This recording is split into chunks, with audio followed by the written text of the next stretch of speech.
the stuff he gets is unbelievable. The beings that manifest themselves in front of him, from the Palladians, right the way through the Greys.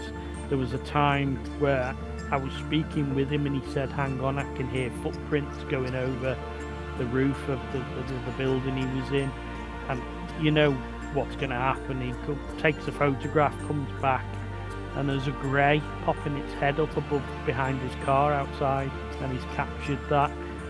But the thing about that is, he also set up a motion camera in his house, and again, where it was set, where he knew he was having interactions with beings. Yeah. And this actual motion camera caught a grey that was actually sticking its head around the corner, and you can see its head sticking out and popping back in, and you can actually see the eyes blinking and everything. So I would advise anyone to go and look again, but get out there and do your own research. Yeah, that's the thing about it. You can do your own research. And it's one thing to have stories and have so many stories, but you can go, if you want to know, like, the truth is out there. All this and more coming up on this episode of the Truth Seeker Podcast. Really quick, before we get started, if you are blessed by this ministry, if you're blessed by this platform, anything that I bring to the table, I ask you to partner with me via Patreon. Go to patreon.com/truthseeker and you unlock rewards, my entire discography of music, webinars, meditations, weekly hangouts, and so much more. Patreon.com/truthseeker. Go check it out. Won't you come and take me away? I just wanna be with you. Won't you come and take me away? To a place to walk on troubled seas, faith to stand when I don't believe. I just wanna be with you. Won't you come and take me away? I just wanna be with you. Won't you come? You are now locked into the Truth Seeker Podcast, streaming live at truthseeker.com, your source for spiritual and inspirational music, teachings, and media. This show is designed to help you grow in your walk with Christ and advance the kingdom of heaven. And now, your host, Truth Seeker. Ladies and gentlemen, welcome to the Truth Seeker Podcast. I'm your host, Truth Seeker, excited for this episode. Today, my guest is Jason Gleaves. Jason, welcome to the podcast, brother. How are you today? I'm fine, thank you. It's a pleasure to be on your show. Man, I love your backdrop. You're in good company. Yeah, it's just a lot of the 3D models. I make a lot of 3D figures to do with ufology as well. So obviously cases. I do dioramas of famous cases that have been out. There's Samora case and things like that. So do you design the models as well? Yeah, I do. Yeah. Oh, that's so cool, man. So cool. I just got into 3D printing. I got a couple statues and idols and those things. I've got one of Apollo here, and yeah, we have a lot of fun with it. When we first got it, for maybe 3 weeks, it was going nonstop. But yeah, those 3D prints are a lot of fun. That's so cool. Yeah, I've got 9 printers in total now. Wow. So they're just churning out. Cool. Heck yeah, man. What's the best printer? What's the best one you got? I've got a couple of different printers, and obviously they're getting better all the time, Yeah. and you keep buying new. I've got an Ender 7 that's very fast. Nice. And then also I've got the Anycubic Cobra Max, because they're obviously very, very big, so I can do like full size, Yeah. busts and things like that that people ask. So Man. yeah, they're all different. And then I've got resin printers as well for doing the resin prints, which they're better. I haven't got one. They're better for doing like the alien autopsy, that type of a thing. So yeah, they're all different. They're all good in their own way for doing different jobs. Heck yeah. So do you offer those for sale and stuff on your website, or do custom prints for people? Yeah, I put them on my web page, and then obviously people want to get hold of me, they can get hold of them, and I can sell them. But then I've also done a lot of 3D prints for this new graphic novel I've worked on with Calvin Parker, which was the 1973 Pascagoula UFO incident. There was Charles Hickson and obviously Calvin Parker. They were abducted and taken on board, and that's been great doing that through Philip Mantle, the ufologist here in the UK. He's widely known. That's so cool. I had the chance to sit down with Philip maybe 3 years ago here in actually in Pascagoula, and I'm about 30 minutes away from Pascagoula myself. I'm in Mobile, Alabama, so I'm right there where he is, and I was able to sit down and do a podcast in studio with him. It was great. He's a genuine guy. Calvin's awesome. Lovely guy.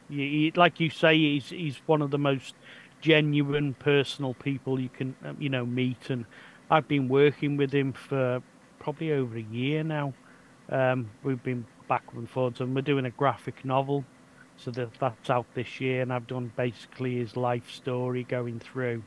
And I've been working with a writer in the States, Martin Powell. He generally does Batman and Superman, those type of comics. So this thing, I've illustrated it all right the way through. He's done the writing, and it's through obviously Calvin himself.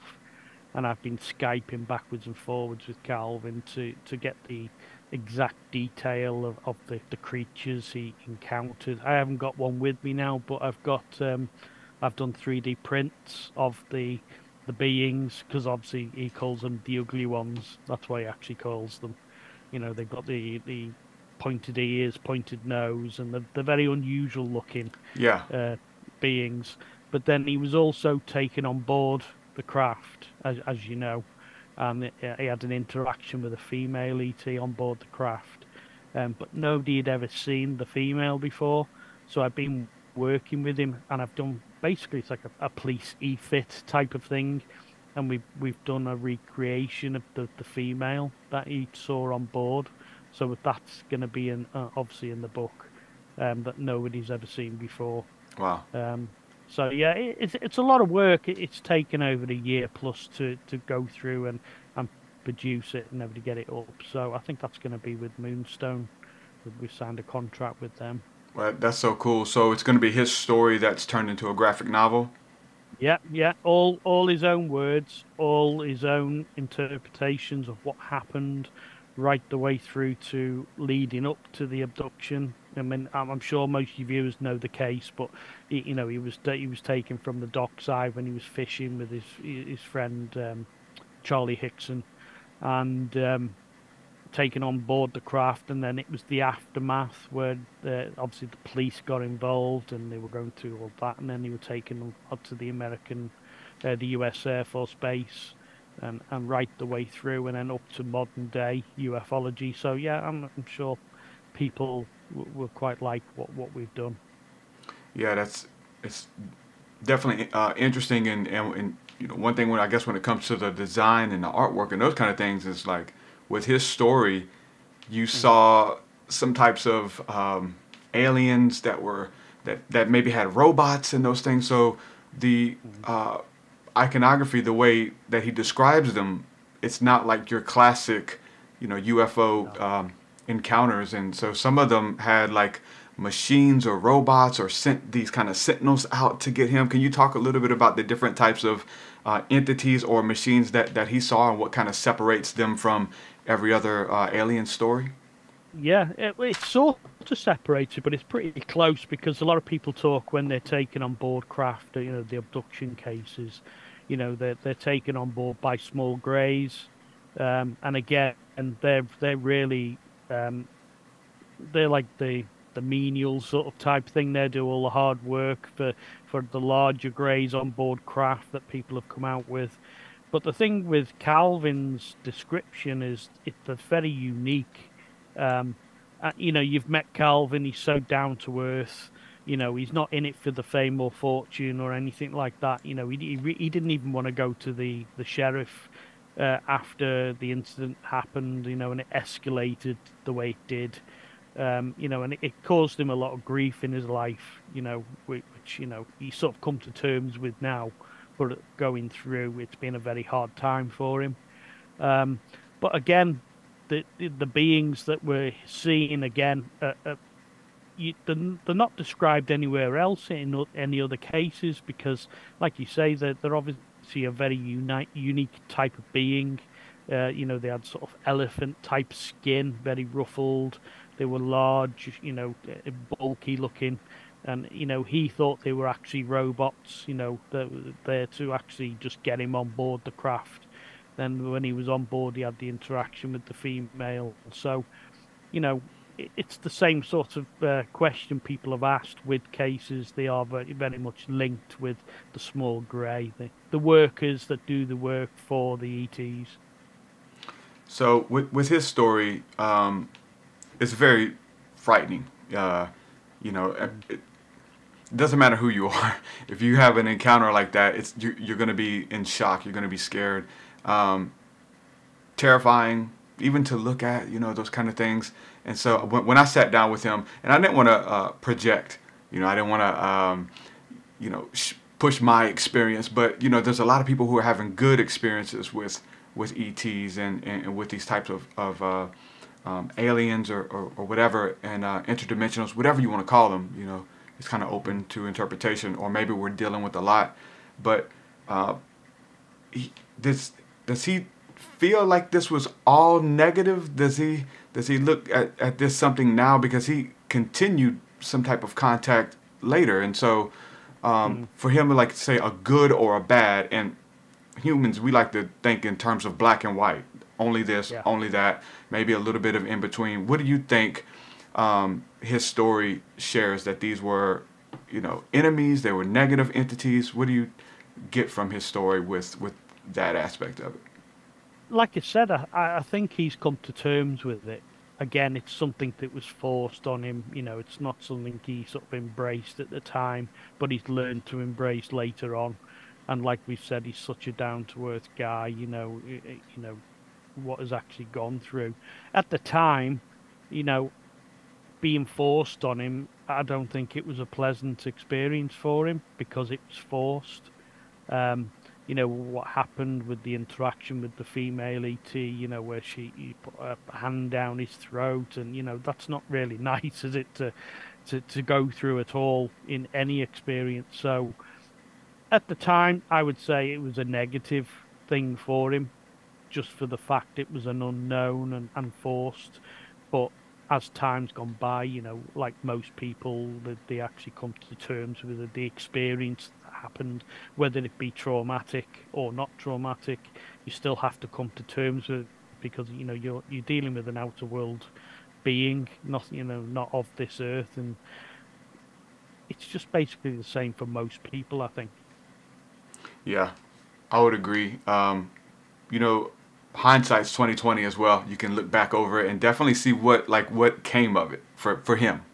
You know, and this type of pretty cool life, I would say, that he's enjoying, that he didn't ask for. He wanted to be out of the limelight. It wasn't that he was seeking anything like that. Very well-to-do guy. You know, not very well spoken. I mean, that's one of his things that you know, he stands out for that. You know, and so. But it's cool that he can look back on it and change the way he feels about it, and at least try to take some good out of it, you know, or project some good into it, if you will. When's the book projected to come out? I'm sure it'll be later in the year that it's actually, you know, down to be released. I haven't got a cover to show you at the minute, but if you go on my webpage, UF Only, or my Facebook page, there's actually links there with the book cover on that are actually designed as well. You know, I've done a lot of book covers for people, you know, all over the world. I've probably done about 15 different book covers for people. And yeah, and I can't wait for this book, really, because I put so much work into it for a start, but working with Calvin and obviously Philip and everything related, it seems to, especially Martin with his writing, it's all come together, and it's like, it's something pretty unique, I think, you know, that maybe the start of a new thing. We're all working together again, more again. Yeah, being able to tell a story and also combine the arts with it, the visual aspect of it, having an idea, but there's something about bringing that idea to life with what you're fascinated with and what you're doing with the 3D art print, and then designing the models and getting the testimony and every aspect of it. Is it something sinister? Is it something pleasant? All within the way the person tells the story. It's a big deal.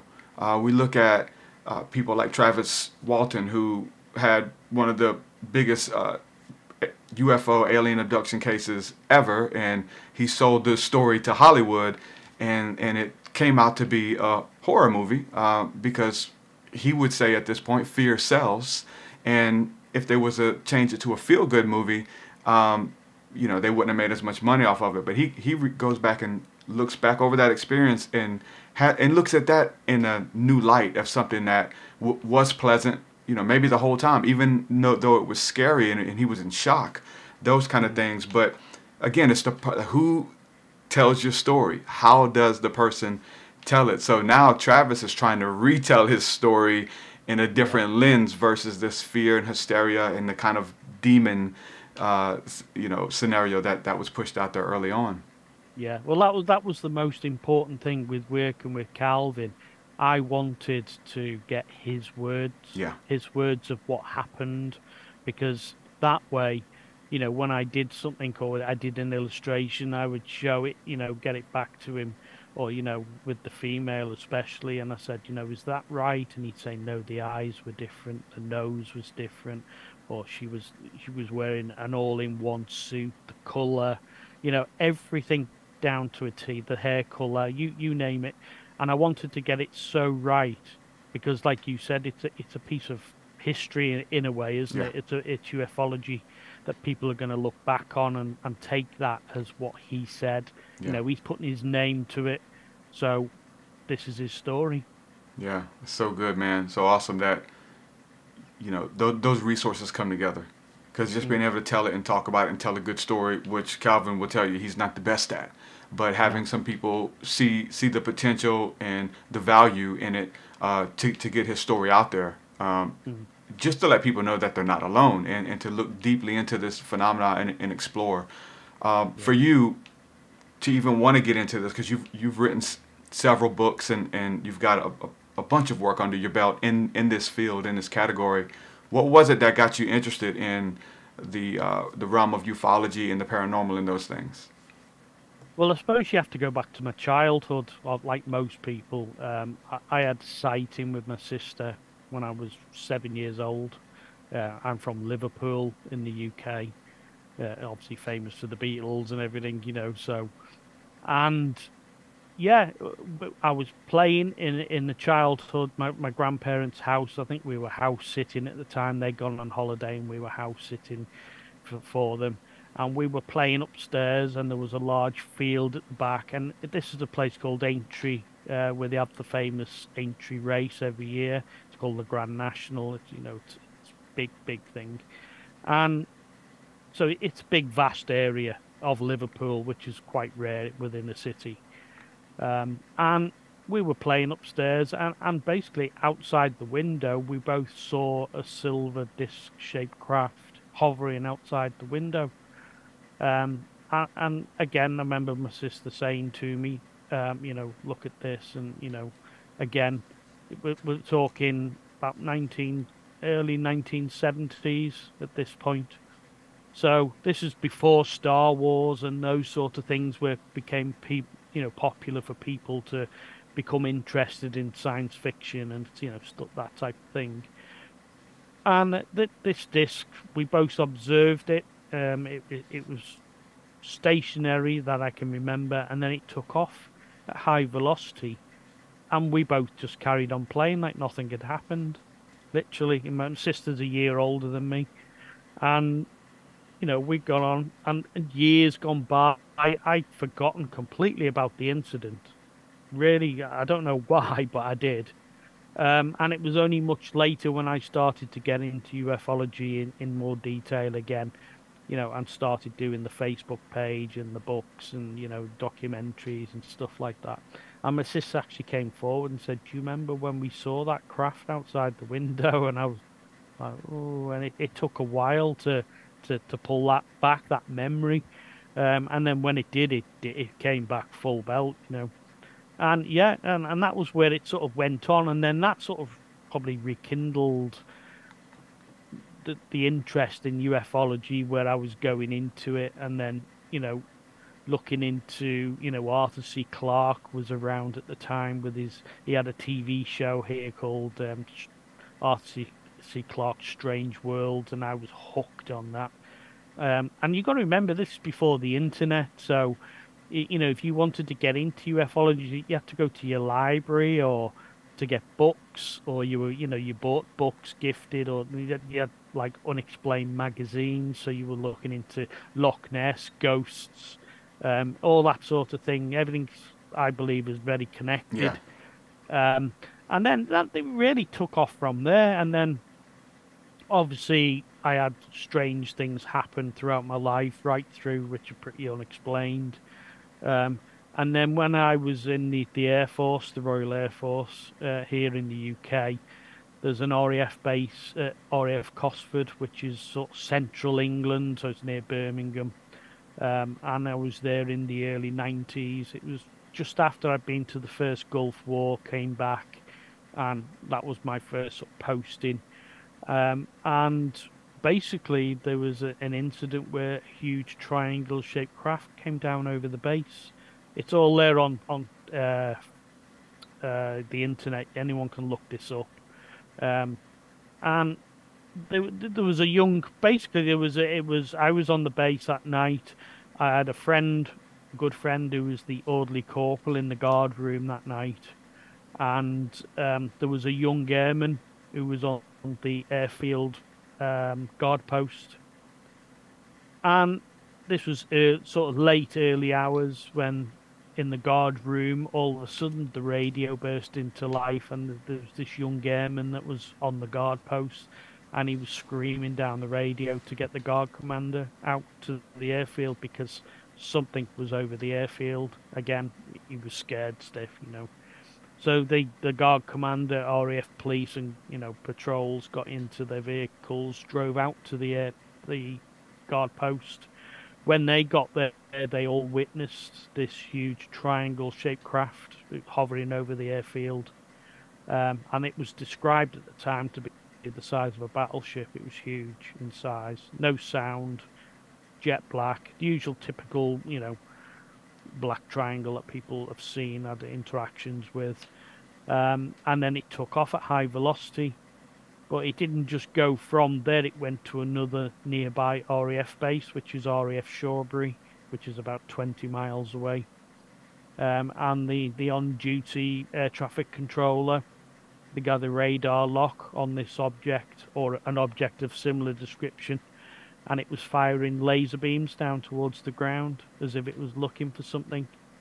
So again, throughout that evening, throughout the UK, it was object again of similar description was seen by on-duty policemen, members of the public, and a few years back, the British MOD released all the UFO papers, you know, that they had. And in those papers was the actual UFO reports that the RAF police actually put forward of the incident. So, you know, it's all out, documented out there. It's all on the internet that anyone can look up. What you think it is, or what I think it is it, you know, over the years I've changed. I've thought, was it extraterrestrial? Was it a secret covert craft, you know, that we didn't know about? There's an awful lot of things that you can think, but I know the incident happened, so that's one step towards sort of, you know, what happened out there. Wow, that's a awesome story, man.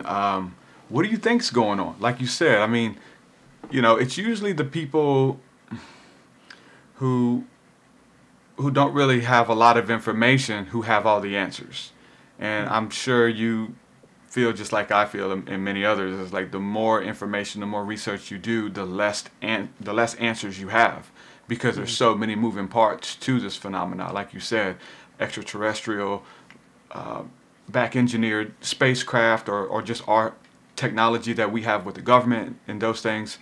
But what do you think is going on with the grand scheme of things, or a couple things that's going on? Well, I definitely believe, extraterrestrials have been here a long time, an awful long time, because you only have to go back, look at the cave depictions and going through time and things that have actually been depicted of what's been seen over the past. So, anybody, can get out there and check and research. And I do advise anybody, don't take what I say or anybody else says as the truth.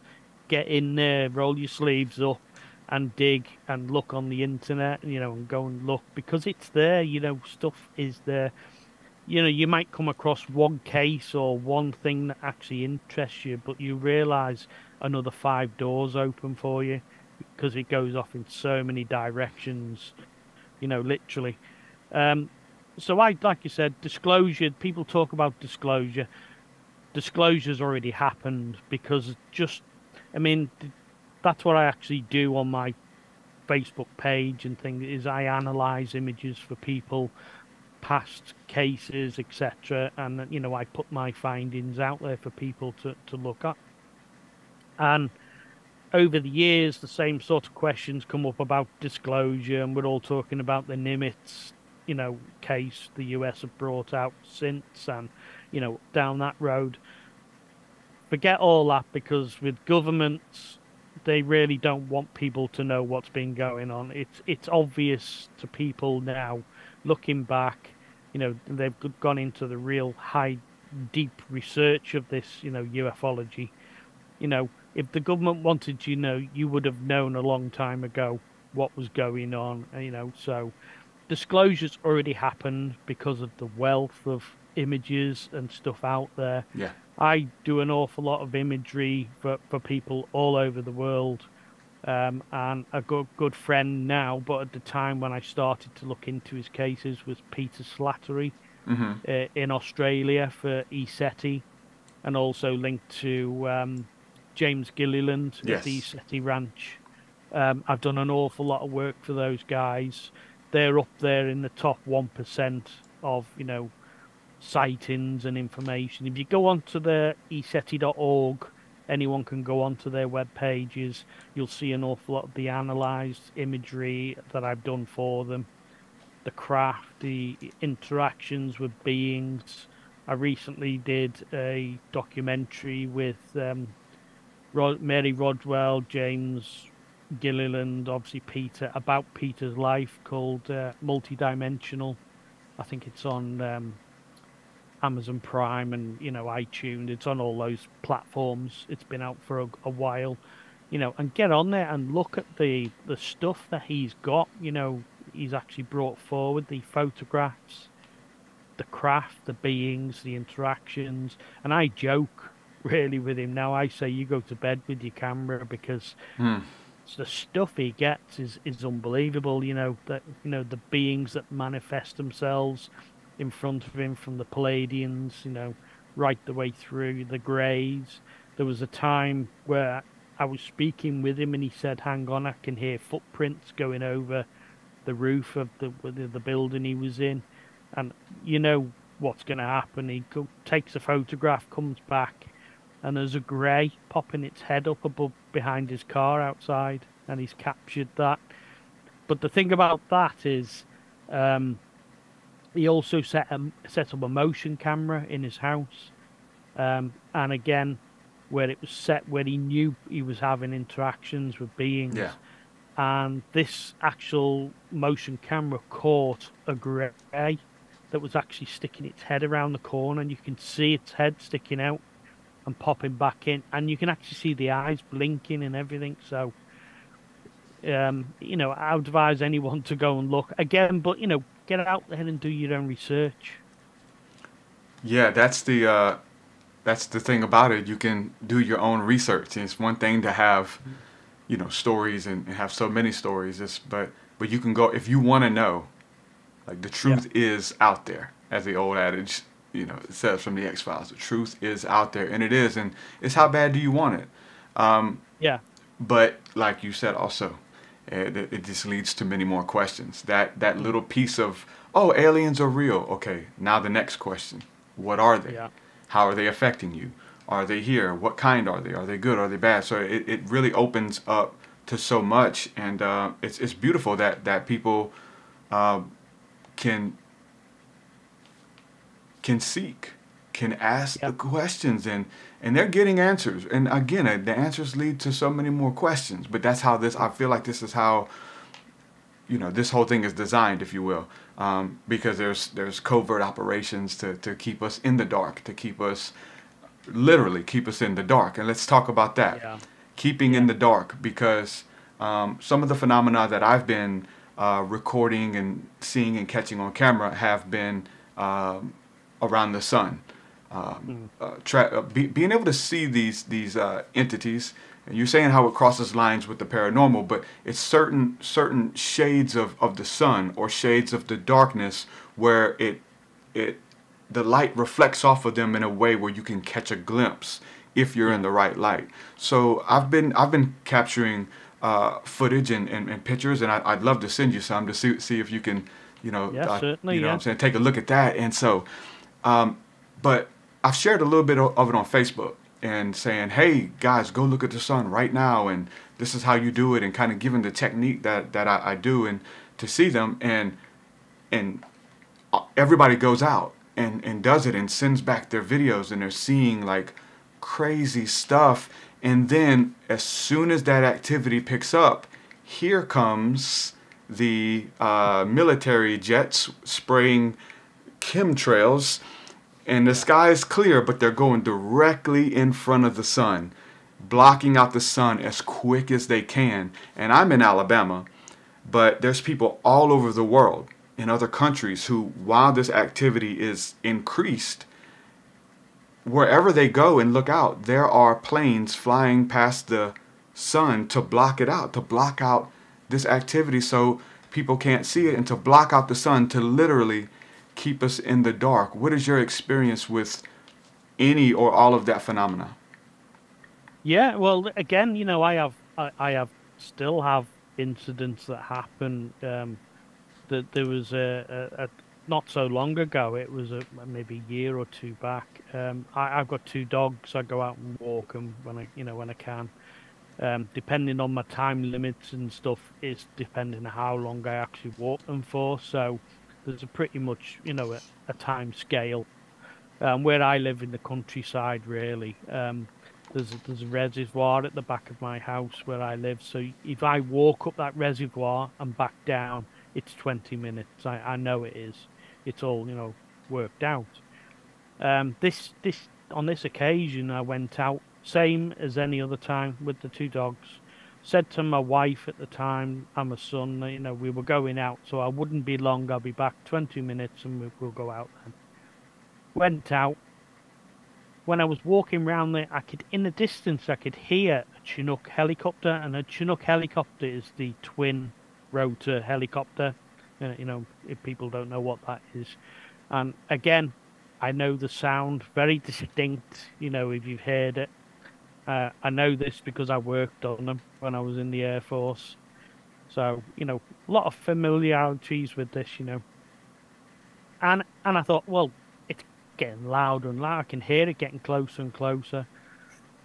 I thought, I'll get a photograph, a video of it coming right over my head, with my phone that I had with me at the time. So it got close. I can remember filming it, coming right over, thinking, "Wow, it's nice to see again," because I used to work on them. But it was really low. It was really low for this area, put it that, and we don't get that quite often. Then I carried on. Remember going. Remember walking the dogs and got back home. And as I got back home, my wife said, "Where have you been?" I said, "I've just been up the reservoir, back round. We'll go out." She said, "You've been gone nearly 2 hours."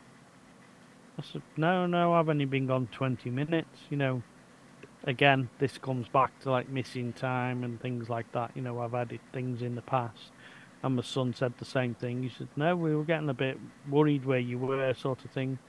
Anyway, long story short, I thought, well, I've still got the footage, and I have actually still got the footage on my phone. I thought I'll have a look back because I remember taking a video of it coming over. The only bit of footage left on my phone is me filming my feet, which I know I didn't. And my dog's on the lead in front of me, and you can hear the Chinook helicopter flying off in the distance. That's all I've got left on there. So it's just a very strange thing that happened, weird. And again, throughout my life, I've had things like that right the way through. And Yeah.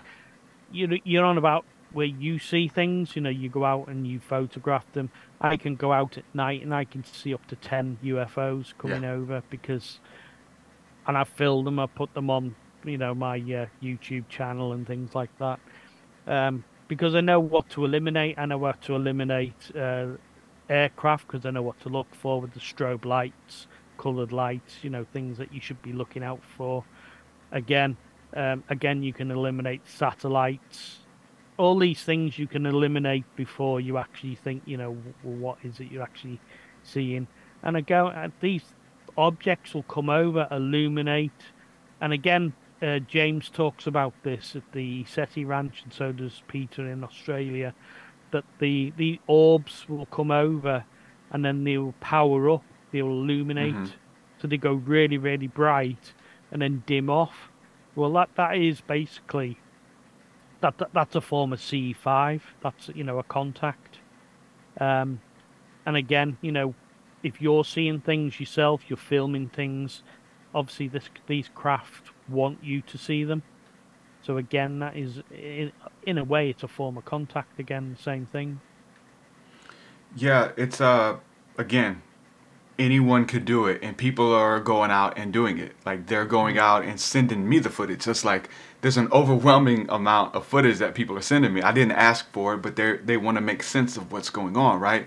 And so I started editing some of the footage that people were sending me, and we're right now it seems like all of this is heightened.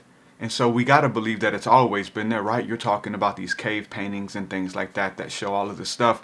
But right now, it seems like there's this, it's intensified where they're having to try to cover up what's going on, because I don't know if they're getting closer, if the veil's getting thinner, if it is increased activity, or people are just looking up more, and the internet's we're able to share and tell, hey, go look at this time. But the phenomena is there.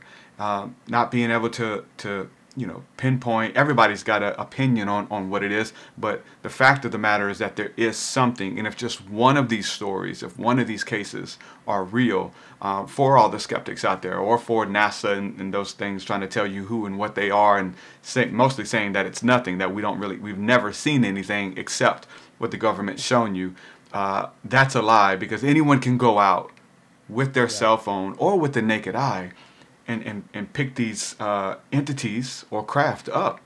So when it comes to that, I'm seeing a lot of things that, and I've always seen these, as far as nuts and bolts craft are concerned, something that looks metallic, or the cigar-shaped UFOs and those things. I've seen some of those, but for the most part, at night, it's really hard to make out because you're seeing a bright light, right? You're seeing colored lights that are doing things, really hard to make out the shape. But during the day, some of these things that I'm catching on footage, and many other people, they are morphing. They're like living organisms, living entities that are doing very strange phenomena. And some of the coming together, morphing, turning into something else and flying away, and just all types of weird stuff. So what do you make of the living organism aspect, that these are actual creatures or entities that are policing the heavens? Yeah, I agree with that. Yeah, when I started in ufology, getting into it in more depth. Obviously, taking a more serious look into it. Let's say, um, I go to conferences. I try to go to as many as I can. I've spoken at a few as well, and basically the caliber of person that used to go, we were always known as the tinfoil hat Yeah. brigade, weren't we? But I've never really cared about that, but that's the sort of label we were given.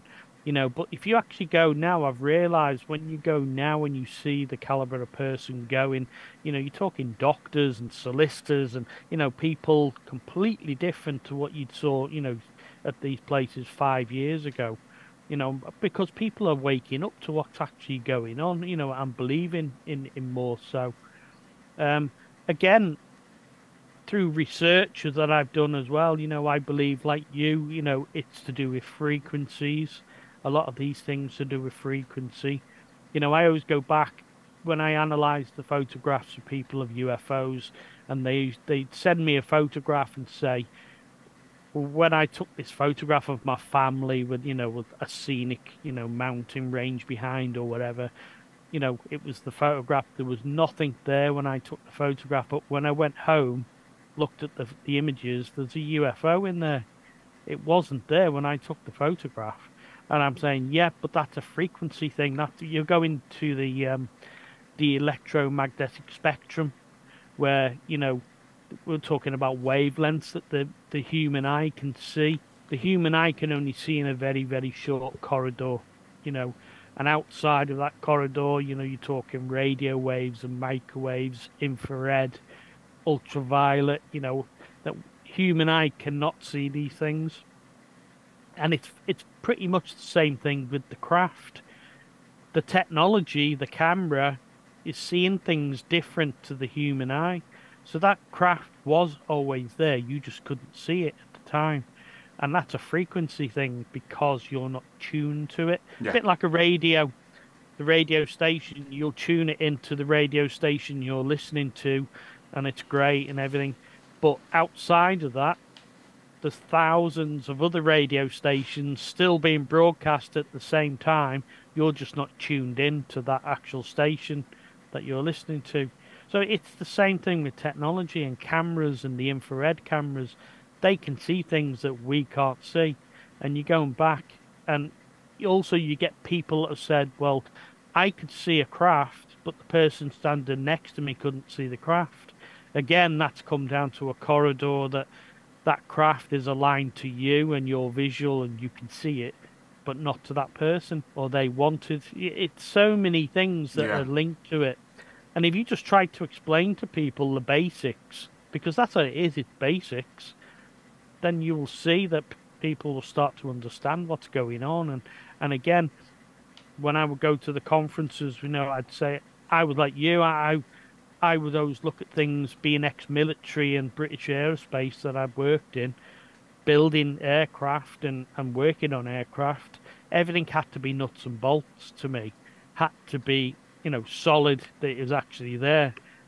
But I've come to believe through my research and the people I've spoken to and everything else, we're talking multi-dimensional. These craft are not from one dimension, they're from other dimensions.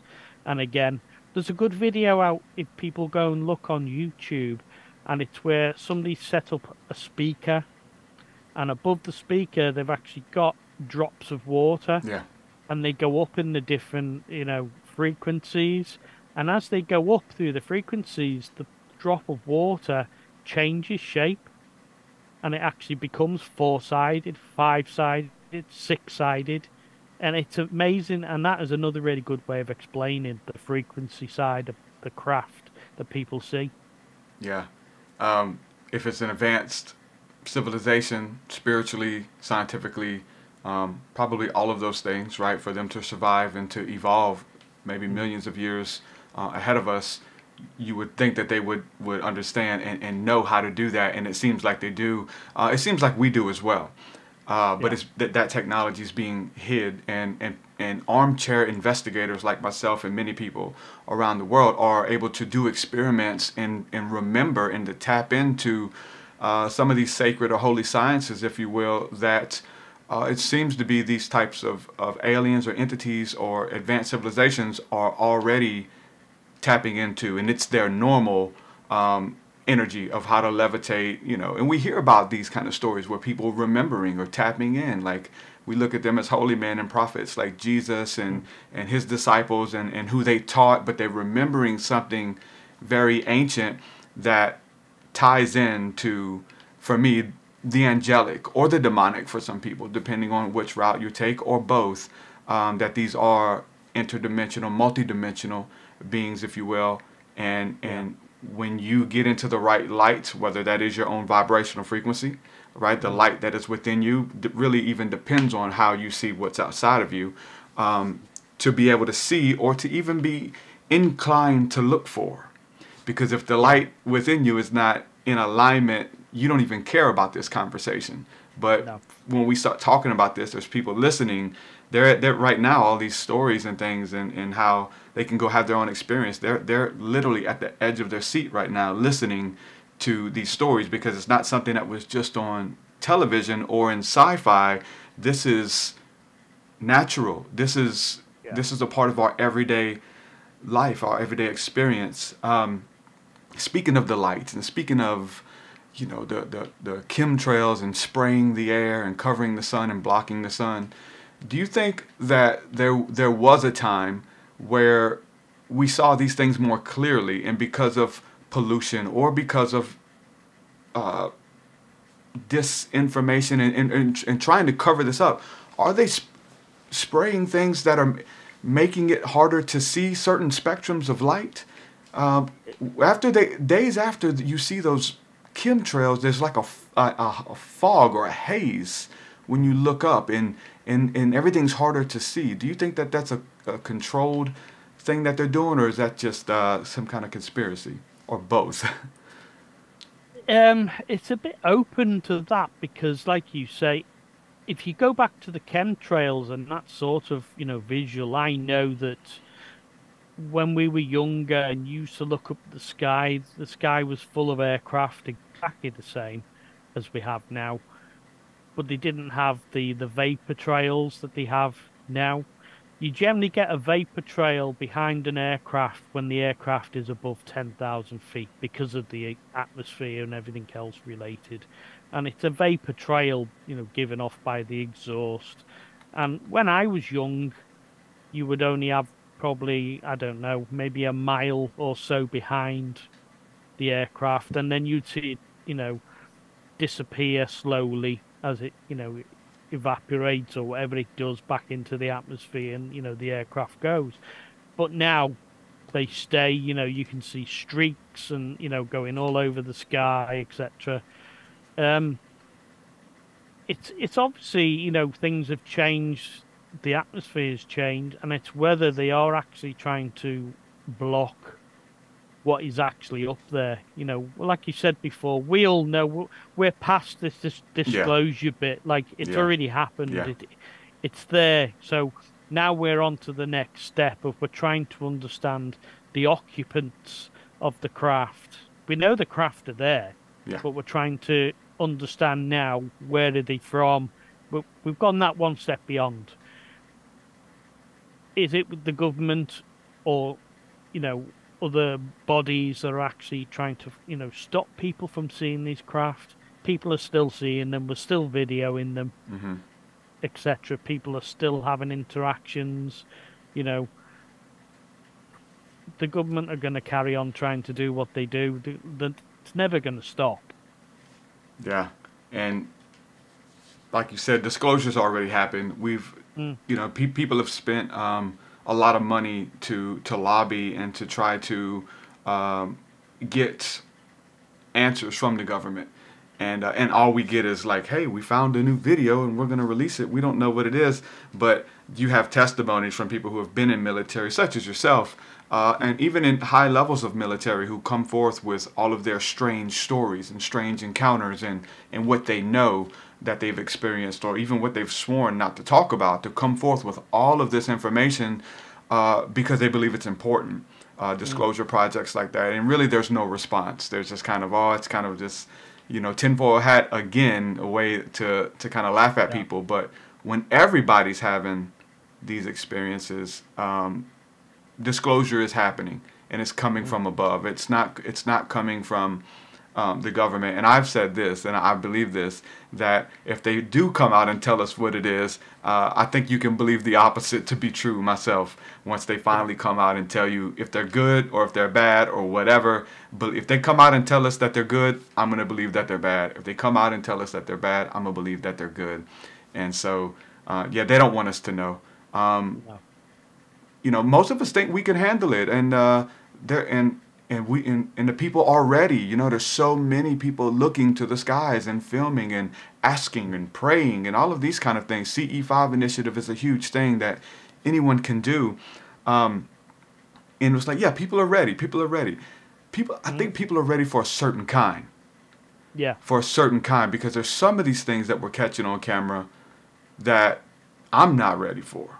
And I thought I was. I'll say that as a truth seeker, right? If somebody's like, yeah, I'm ready and I can, they're our friends and those kind of, but there is some nefarious things going on for sure that our minds can't even fathom, especially when you're talking about multi-dimensional realities and scary things, to be honest with you, very scary things that you can catch on camera if you want to. What do you think about that disclosure? Like, it's all right to know, because we're rising to the occasion, but only to the loving little alien grays or whatever it is that you have in your mind that these things are. What do you think about everybody being ready?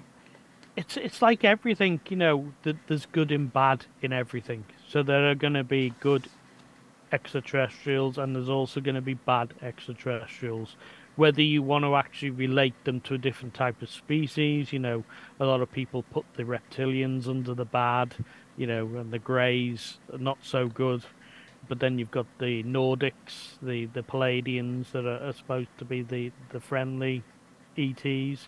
There's vice versa, and there's good and bad in everything. We're fools if we think anything different to that, because that is life. That's what it's about. Again, the governments don't want you to know.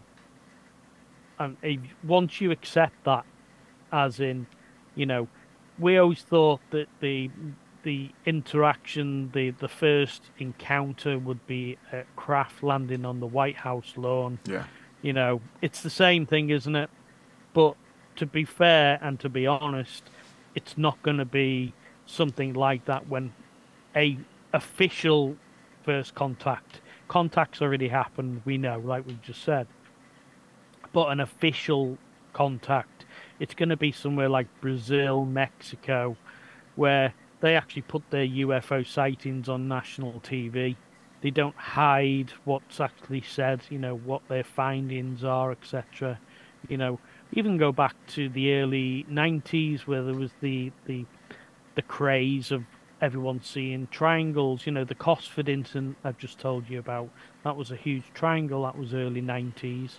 That was around the time of the Belgians went on to their military aircraft, saw a triangle, followed a triangle craft, but they went on national TV with it. The US don't do that. They're doing it now with the Nemets and, the Pentagon bringing out the files, etc. and stuff. But, when you talk about the Tic Tac UFO, that's the latest thing that they actually talk about. But in my latest book, I've got over 50 ufologists from all over the world in this book. I wanted to know how they got into ufology. What was the thing that actually pulled them into it? Was it a sighting? Was it an experience? A childhood, experience? Anything. And the variations I actually got were quite outstanding, really. But there was one researcher, a British researcher here in the UK, David Clayton, and he's ex-Air Force and aerospace, just like myself, fantastic researcher. When he was serving in the RAF, and he was stationed in RAF Cyprus, this was back in 1958, so we're going way back, before these things were brought out. and he was actually in the Troodos radar mountains with they've got a huge radar dish there, which actually sees right over the Mediterranean, right over Egypt, right the way through.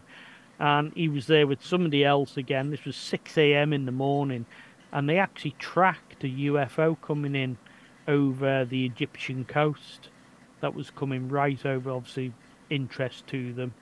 And long story short, they scrambled the latest aircraft at the time, which were Hawker Hunters, a bit like F-18s now and stuff.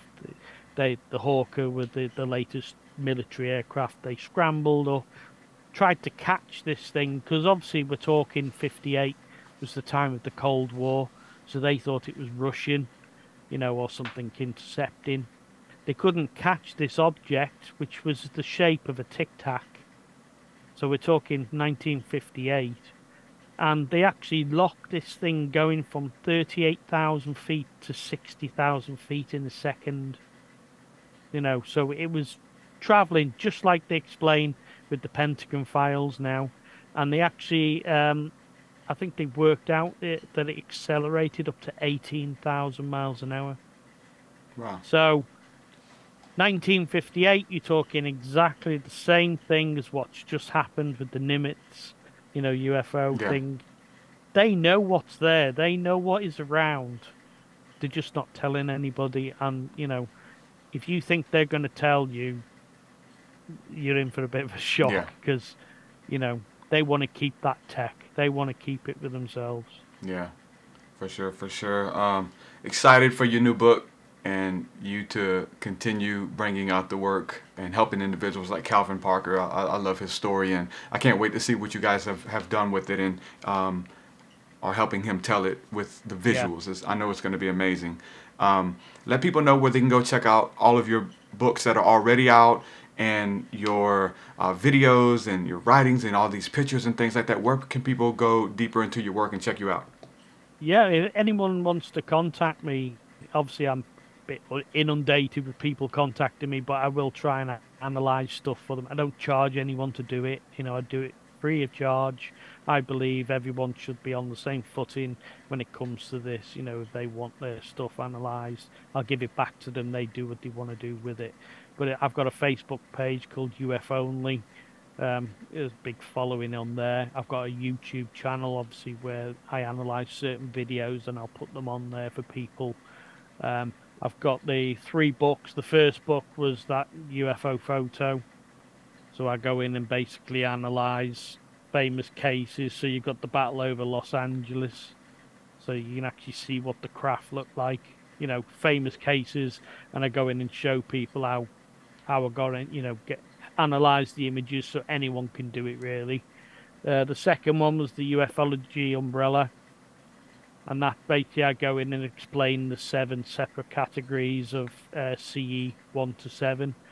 So you go in from sightings right the way through to abductions, communications, and then it goes right the way through to, obviously we talk about Dr. Hynek, when he goes through with CE3 with close encounters of the third kind.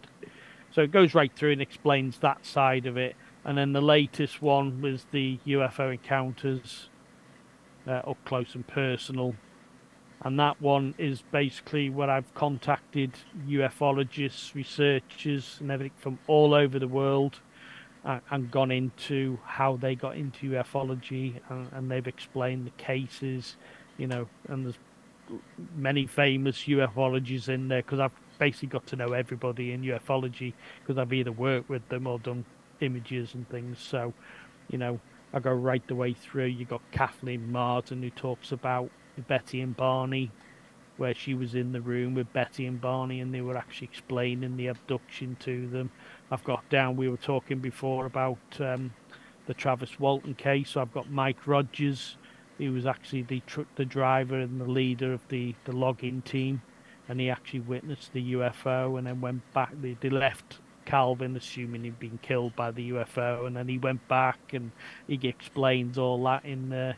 And then I've got obviously people like Bruce Maccabee, who's somebody I look up to, who's been analysing images for a long time. He's actually given me his first ever scientific paper he wrote, that's how he got into ufology, and so it's a pretty wide range book and cases that people have not heard of before. That's good, yeah, because there's so many now that some of the good ones even get kind of swept under the rug or forgotten about because there's so many.